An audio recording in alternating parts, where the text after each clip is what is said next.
자, 그럼 이제 본격적으로 아파트 투자는 사이클이다라는 이 책의 내용에 입각해서 이런 멘트가 책에 있더라고요. 제가 굉장히 인상 깊게 읽었는데요. 주식 투자의 세계에서 매수는 기술, 또 매도는 예술이다. 이런 말이 있듯이 역시 부동산 투자 상품을 사는 게 아니라 때를 사는 것이다. 시점을 사는 것이다. 결국 이제 사이클을 매우 강조하시는 그런 표현인 것 같은데 왜 이렇게 강조하시는지 좀 추가적으로 말씀드리고 싶어요. 그러니까 저는 현장에 있으면서 정말 많이 느꼈던 게 뭐냐면 예를 들면 이거예요. 네. 우리는 사실 그동안의 부동산은 입지가 중요하다라고 생각을 했거든요. 네. 자, 근데 제가 음마아파트 실거래가 그래프를 보잖아요. 그러면 진짜 올라가는 과정에 수없이 많은 점들이 찍혀 있습니다. 네. 그게 이제 실거래가 그래프거든요. 네. 그럼 그 수없이 많은 그 올라가는 과정에서 그러니까 7억대에서부터 시작해서 25억대인가까지 올라가거든요. 네. 그러면 7억, 8억, 9억, 10억대에 계속 점들이 찍혀 있어요. 네. 자, 이거를 잘 생각해 보면 참 아이러니한 거예요. 네. 이 점들이 의미하는 건 뭐냐면 계약이거든요. 그렇죠. 계약된 가격을 의미하는 건데 자, 우리는 입지론에 의하면 음마아파트나 뭐 이런 데들은 무조건 사야 될 거예요. 그렇죠. 네. 근데 신기한 거는 이걸 판 사람도 엄청 많다는 겁니다. 그러면 자, 이거를 반대로 해석을 해보면 우리가 입지론에 입각하면 무조건 음마아파트를 사야 된다 이거잖아요. 그렇죠. 그러면 가지고 있는 사람은 나보다 훨씬 유리한 입지에 있는 거 아니에요. 이미 좋은 아파트를 가지고 있는 거예요. 네. 근데 그런 사람들이 8억, 9억, 10억대마다 다 팔았어요. 왜 팔았을까요? 네. 가지고 있으면 끝까지 가지고 있어야죠. 그러니까요. 다 팔았어요. 예. 이걸 보면서 제가 현장에서 매수를 하고자 하는 사람들하고 상담을 하잖아요. 저는 진짜 수천 명을 상담하면서 그러니까. 예. 항상 이걸 물어봅니다. 이걸 샀을 때 얼마에 파실 계획입니까? 이걸 물어봐요. 네. 그러면 사람들이 정말 미안한 듯이 정말 그러니까 이건 뭐냐면 그거예요. 내가 이만큼 욕심을 내서 미안해. 네. 아 진짜 이 정도는 너무 심한 거 아니야. 이런 식의 네. 느낌인 거죠. 그게 느낌이 어느 정도냐면 한 70에서 80% 선이에요. 그러니까 예를 들면 한 3억에서 샀다. 그러면 진짜 4억, 5억이면 팔고 싶은 거예요. 네. 정말 저한테 야 이건 말도 안 되는 가격이지만 3억에 샀다. 6억대에 팔 거야. 라고 얘기를 하는 거예요. 네.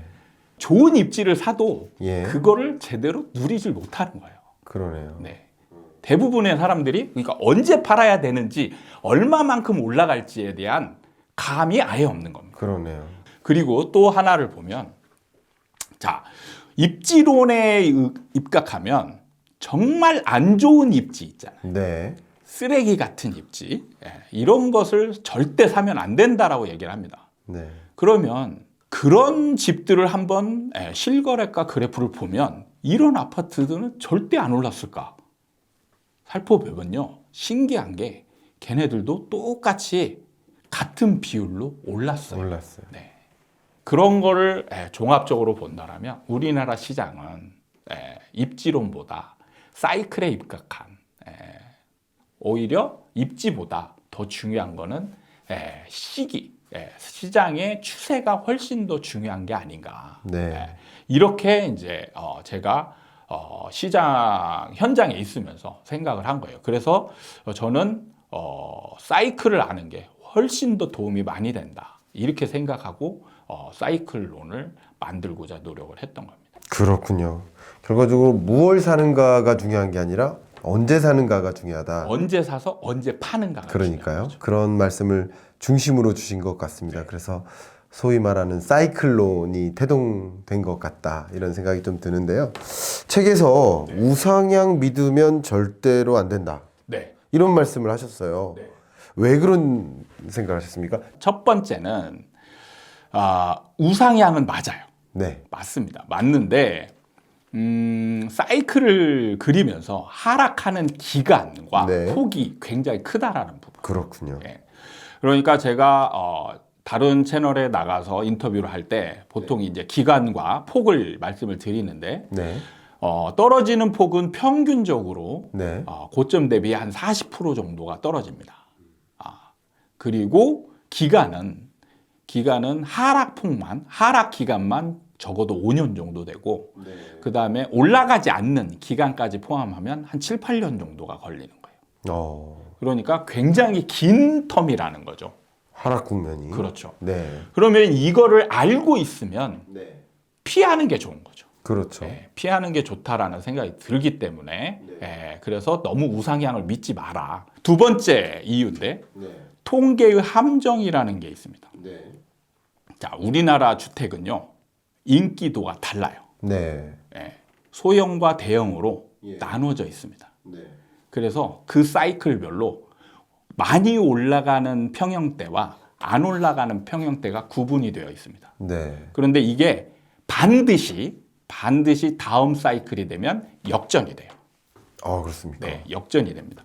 그래서 2007년 이전의 사이클에서 인기 있었던 건 대형 평형이었어요. 근데 지나온 이번 사이클에서는 소형 평형이 인기가 좋았습니다. 다음 사이클에서는 제가 강조를 하는 부분인데 반드시 대형이 인기가 좋게 됩니다. 이게 과거에 있어서 그렇게 된다가 아니에요. 제가 원인적으로 충분히 설명을 드릴 수 있습니다. 네. 그런데 반드시 대형이 돼요. 그리고 그렇게 되면 어떻게 되느냐? 그 전에 인기 있었던 그 평형대는 안 올라가요. 우상향을 믿고 꼭대기에서 사는 사람은 어떤 평형대를 살까요?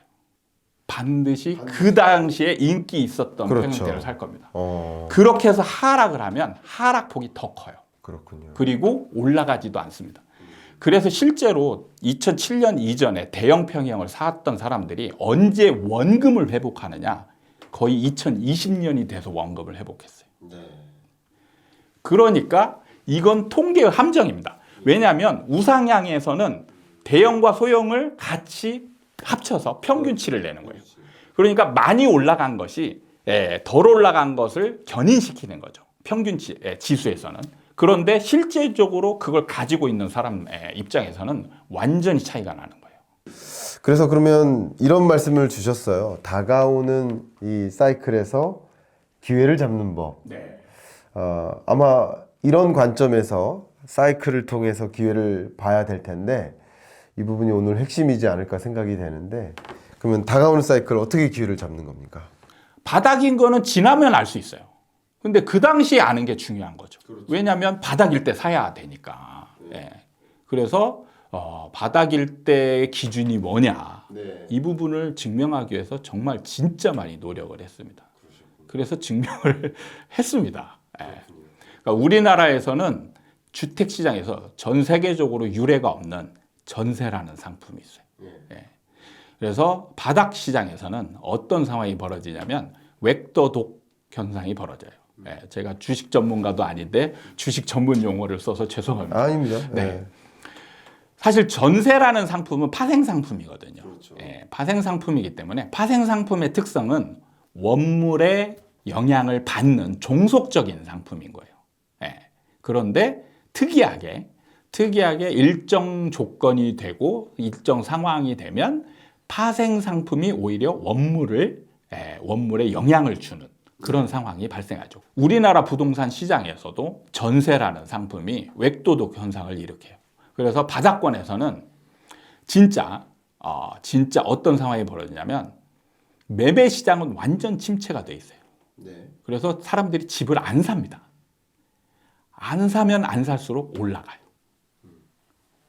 이거는 말이 안 되는 거거든요. 네. 말이 안 되는 거죠. 안 사면 안 살수록 매매 가격이 올라간다는 거죠. 매매 가격이 올라가요. 그게 이제 말도 안 되는 상황이 바로 전세 때문에 생겨요. 밀려 올라가는 거예요. 그렇군요. 어쨌든 그렇게 이제 생각하시는 부분에 대해서 제가 굉장히 크게 공감하고요. 전세가율이라는 것이 계속 변동하기 때문에 그렇기 때문에 이제 전세 가격과 매매 가격이 이제 따로 움직일 수도 있다 이렇게 생각하시지만 또 저는 어떤 식으로 생각하냐면 전세가율이라는 것이 심리적으로 지지선인 역할을 한다는 거죠. 지지선 역할은 맞아요. 그렇기 때문에 이 전세가는 말도 안 돼. 라고 생각을 하면 전세가가 예를 들어 말도 안 되게 높다 그러면 그게 반영돼서 전세 가격을 떨어뜨리게 만드는 이제 심리적 영향. 근데 그 부분이 참 어려운 부분이 네. 어떤 아파트는 전세가율이 20%까지 떨어지거든요. 네. 네. 그게 이제 사람들이 생각하는 지지선은 사실 비슷하거든요. 네. 그러면은 뭐 보통 한 전세가율이 50% 60%가 어느 정도 적당한 선이다라고 본다라면 20% 30% 떨어져 있는 거는 바로 매매가가 회복을 하거나 뭐 이래야 되는데 아니면 전세가가 회복을 하거나 근데 그런 상황이 바로 벌어지진 않거든요. 네. 이 하락 시장의 모습을 지금 22년부터 계속 지속하고 있는데, 자, 근데 이 하락장 혹은 이 시장의 전환, 그러니까 하락장에서 상승장으로 네. 전환, 이런 것 여부를 또 미분양이 결정한다. 미분양이라는 것이 이 시장 전환의 가장 강력한 시그널이다. 네. 라는 말씀을 많이 해주셨어요. 이 부분에 제가 매우 강력하게 동의하는 부분이거든요. 네. 어떻게 그렇게 생각하고 계신지 설명 부탁드립니다. 저는 이제 제가 주로 했던 일이 사실 미분양 아파트를 파는 사람이었어요. 아, 그러셨습니까? 네, 저는 이제 이 사이클을 가장 만들게 된 주된 그 역할을 한 게 미분양 아파트를 팔면서 사람들의 그 수많은 사람들을 그 분양 현장에서 상담을 하면서 네. 그 사람들의 심리를 처음에는 못 읽었죠. 못 읽었는데 나중에 이제 심리 공부를 하고 집중적으로 사람들 심리에 집중하면서 참 신기한 현상들이 벌어지더라고요. 네. 그러니까 미분양이 많으면 예. 집을 안 사요. 미분양 물건이 많으면 일단 사고는 싶은데 물건이 많잖아요. 그럼 선택의 폭이 넓어지는 거죠. 그러면 결정을 빨리 할 필요가 없게 돼요. 심리적으로.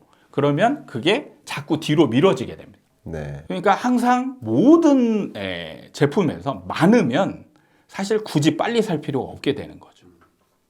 그게 이제 곧 우리나라에서는 보면 집값이 안 올라간다로 표현이 되는 겁니다. 네.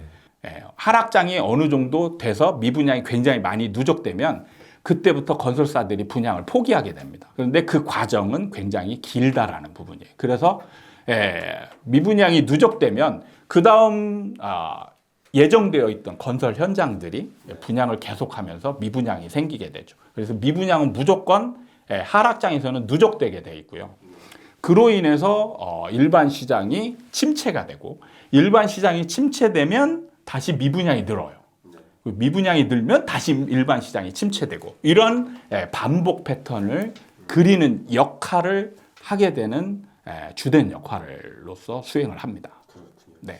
미분양 주택이 통상적으로 2020년 폭등장이 오기 전까지만 해도 대략 월 6만 원? 네. 이 정도를 기록하다가 2020년에 미분양 주택이 엄청나게 해소되기 시작했죠. 네. 이때 집값이 소위 말하는 폭등장이 왔었던 거고 21년에 미분양 주택 건수가 거의 정체되다시피 할 때 이때 상승 속도가 그냥 둔화되는 흐름이었었고 근데 22년에 본격적으로 미분양 주택 건수가 급격히 늘기 시작했던 거죠. 부정적인 심리, 미분양 주택이 쌓이면 부정적인 심리를 만들고 그게 결국 매수 영향을 미쳐서 이 아파트 사이클을 이제 부정적으로 더 만든다. 네. 이런 표현을 이제 해주신 것 같아요. 이렇게 이제 쭉 말씀 들어보다 보니까 또 의문나는 것도 많이 있고 궁금한 것도 많이 있습니다. 그래서 이제 간략하게 좀 몇 가지만 더 여쭙고 진행을 해보도록 하겠습니다. 지금 금리와 집값은 방향이 같을 때 강력하게 작용한다. 네. 이런 말씀도 또 하셨어요. 네. 아마 이제 금리 인상이 네. 멈추는 네. 그런 시점에 네. 저는 영향이 없을 거로 봅니다. 금리에 따른 영향이 없다. 그렇죠. 예. 금리가 시장을 바꾸지 못한다.